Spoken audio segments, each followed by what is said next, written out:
आए दुर्मनीत, आए मंदात्मन, आए कुल क्या वेदी, तेरे कारण मेरा ये जो दैत्य कुल है ये नीचे की ओर जा रहा है। मेरे कुल में नारायण की भक्ति निषेध है, हम लोग नारायण की सेवा पूजा नहीं करते, और तुमने तो अकेले ने इतने को बिगाड़ दिया, इतने लोगों को नारायण का भक्त बना दिया। जोर जोर से लगा डांटने, और जब डांटने लगा तो आज प्रहलाद पहली बार हिरण्याकश्यपु को पिताजी ना कह करके, हिरण्याकश्यपु ना कह करके आज पहली बार हिरण्याकश्यपु को राजन कहा, राजा कहा कि तुम राजा हो। न केवलम में भवतस्य राजन् सवै बलिनां च परेशा। राजन, तुम मुझे बताते हो कि मैंने बिगाड़ करके रख दिया। हर जीव मात्र का यह धर्म है, हर जीव मात्र का यह काम होना चाहिए। क्यों? क्योंकि यह काम करने के लिए ही, जीव को शिव में समर्पित करने के लिए ही हमारा जन्म होता है। हम पृथ्वी पर सिर्फ इसीलिए भेजे जाते हैं कि हम एक अपना आदर्श स्थापित करें, भागवत धर्म का पालन करें, सनातन धर्म का पालन करें, और उसके बाद में ऐसा कर्म करें कि बार बार जन्म मरण का झंझट समाप्त हो जाए। ये 84 लाख योनियों में भटकते भटकते जो मानव का शरीर मिला है, मानव तन मिला है, सिर्फ मानव तन में ही मुक्ति को पाया जा सकता है। इसमें भी तू भगवान का भजन करने के लिए रोक रहा है। हिरण्याकश्यपु ने कहा, बहुत हो लिया तुम्हारा भगवान, तुमसे मैं बाद में निपटूंगा, पहले अपने भगवान को बता वो कहां है, तेरा भगवान कहां है। तो भगवान जानते हो कहां है? जहां भक्त की हाँ भगवान वहां।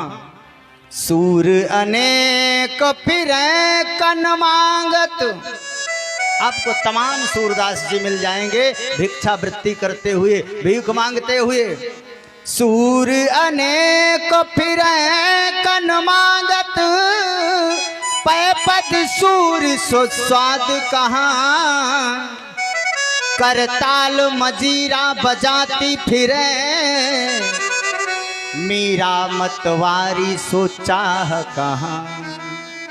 रघुनाथ कथा कितनों ने लिखी, तुलसी जैसी मर्याद कहाँ, और भगवान बसे प्रतिकंभन में, पर काढ़िबे को प्रहलाद कहाँ। भगवान तो सब जगह समान रूप से विद्यमान है, लेकिन निकालने के लिए, देखने के लिए प्रहलाद की आंख होनी चाहिए, प्रहलाद जैसी दृष्टि होनी चाहिए। अरे जर्रे जर्रे में है झांकी भगवान की, किसी सूझ वाली आंख ने पहचान ली।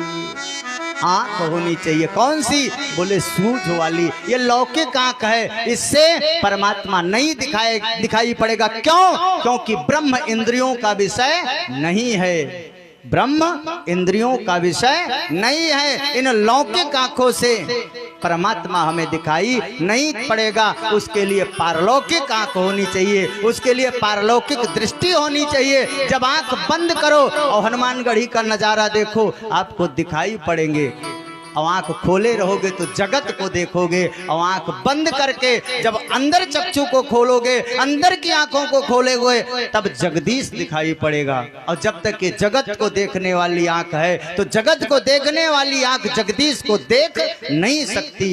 एक नामदेव नाम के संत हुए, रोटी बना रहे थे। अरे नामदेव ने बनाई रोटी, कुत्ते ने उठाई।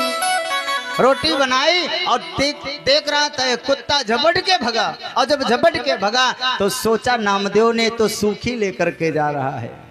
नामदेव ने बनाई रोटी, कुत्ते ने उठाई, पीछे घी का कटोरा लिए जा रहे, बोले रूखी तो ना खाओ, स्वामी घी भी लेते जाओ, रूप अपना क्यों मुझसे छुपा रहे। तेरा मेरा एक नूर, फिर काहे का हुजूर। तूने शकल बनाई है स्वान की, मोहे ओढ़नी ओढ़ा दी इंसान की। जर्रे जर्रे में है झांकी भगवान की, किसी सूझ वाली आंख ने पहचान की।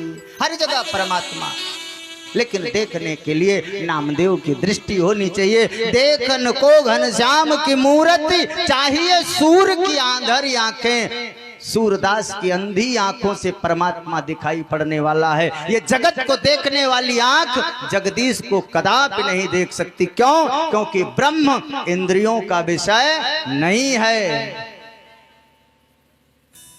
प्रहलाद ने कहा कि हिरण्याकश्यपु ने पूछा कि राम कहाँ?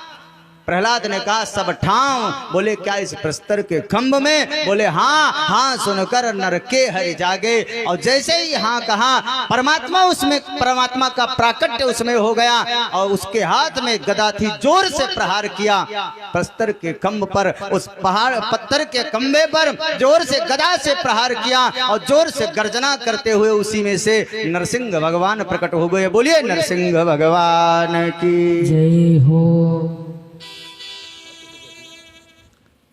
बोलिए नरसिंह भगवान की जय हो। बोलिए सच्चिदानंद भगवान की जय हो। बोलिए भक्त और भगवान की जय हो। आज नरसिंह भगवान का प्राकट्य उसी पत्थर के खंभ से, प्रस्तर के खंभ से हो गया। एक बार जब नरसिंह भगवान को हिरण्याकश्यपु ने देखा तो डर गया। उसके बाद में प्रहलाद ने कहा देख लो यही नारायण है।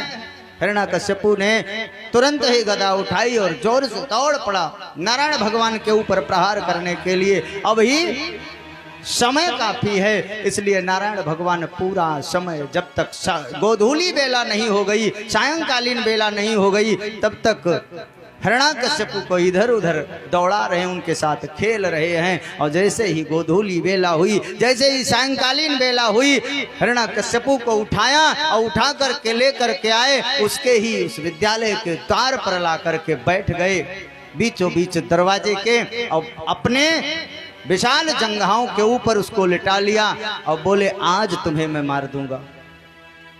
हिरण्याकश्यपु ने कहा तुम कौन? भगवान ने कहा मैं नारायण हूं। नारायण नाम सुनते ही एक बार तो चौंकता है हिरण्याकश्यपु और उसके बाद कहता लेकिन तुम हमें मार नहीं सकते। बोले क्यों? बोले मुझे इतने वरदान प्राप्त हैं कि उन वरदानों के आगे तुम कुछ कर नहीं सकते, तुम मुझे मार नहीं सकते। बोले आज मैं सारे वरदान को तेरे पूरा करूंगा, जितने वरदान तूने मांगे हैं सारे वरदान को पूरा करते हुए आज तेरे पेट को फाड़ूंगा, आज तुझे मार दूंगा। उसने कहा मैं ना दिन में मरूंगा ना रात में। बोले कि ये दिन है कि रात? बोले तो गोधूली बेला है। बोले तुम ही बोलते रहना। भगवान ने कहा तुम ही बताते रहना, तुम ही प्रश्न तुम ही उत्तर। बोले मैं ना घर में मरूंगा ना बाहर में। बोले कहाँ हो? बोले द्वार पर हूँ, ड्योढ़ी के बीचों बीच। बोले ना घर में हो ना बाहर हो। बोले तब भी तुम हमें नहीं मार सकते, मैं ना पृथ्वी पे मरूंगा ना आकाश में मरूंगा। बोले तुम्हें मैं अपने जंघाओं पे लिटाए हूँ, यहीं फाड़ दूंगा, ना तुम्हें पृथ्वी पे गिरने दूंगा ना आकाश में जाने दूंगा। हिरण्याकश्यपु ने कहा ना मैं अस्त्र से मरूंगा ना शस्त्र से मरूंगा।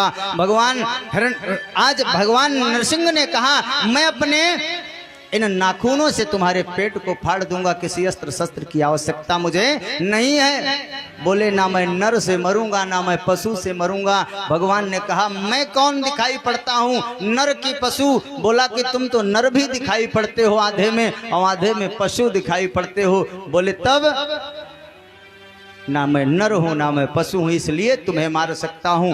बोले फिर भी तुम हमें नहीं मार सकते, क्यों? क्योंकि साल के 12 महीने में मैं नहीं मर सकता। बोले ये 13वां महीना स्पेशल तुम्हारे लिए पुरुषोत्तम मास, भोले बाबा का महीना तुम्हारे लिए बनाया गया है। बोले फिर भी तुम हमें नहीं मार सकते। बोले क्यों? बोले इसलिए नहीं मार सकते, मैंने वरदान मांगा है, ब्रह्मा जी की बनाई हुई सृष्टि में कोई भी जीव मुझे मार नहीं सकता। नारायण भगवान ने कहा ब्रह्मा की संरचना मैं करता हूँ, ब्रह्मा को मैं अपने नाभि कमल से प्रकट करने वाला हूँ, ब्रह्मा मुझे बनाने वाला नहीं है, मैं ब्रह्मा की सृष्टि से परे हूँ, इसलिए मैं तुम्हें मार सकता हूँ। अब तो सारे वरदान पूर्ण होने वाले हैं, हो गए हैं। और जैसे ही गोधूली बेला हुई, नारायण भगवान ने, नरसिंह भगवान ने हिरण्याकश्यपु के पेट पर अपने नाखूनों से प्रहार किया और फाड़ दिया पेट को और उसकी अतड़ियों को निकाल करके अपने गले में धारण कर लिया। बोलिए नारायण भगवान की, जय हो, बोलिए सच्चिदानंद भगवान की, जय हो। बोलिए नरसिंह भगवान की, जय बोलिए हो। भक्त प्रहलाद की। जय हो, नारायण भगवान ने नरसिंह रूप धारण करके हिरण्याकश्यपु को मार तो दिया, लेकिन क्रोध अभी शांत नहीं हो रहा है। सारे देवता आकाश में खड़े हैं, पुष्प वर्षा करनी है, लेकिन हिम्मत नहीं पड़ रही है। सोचते हैं कि कहीं पुष्प की वर्षा करूं और भगवान की निगाह ऊपर आए और हम ऊपर से ऊपर ही चले जाएं। आज भगवान के क्रोध को देखकर सारे देवता थर थर कांप रहे हैं। ब्रह्मा जी के पास गए, ब्रह्मा जी ने उपाय बताया कि जाओ लक्ष्मी जी को बुला करके लाओ।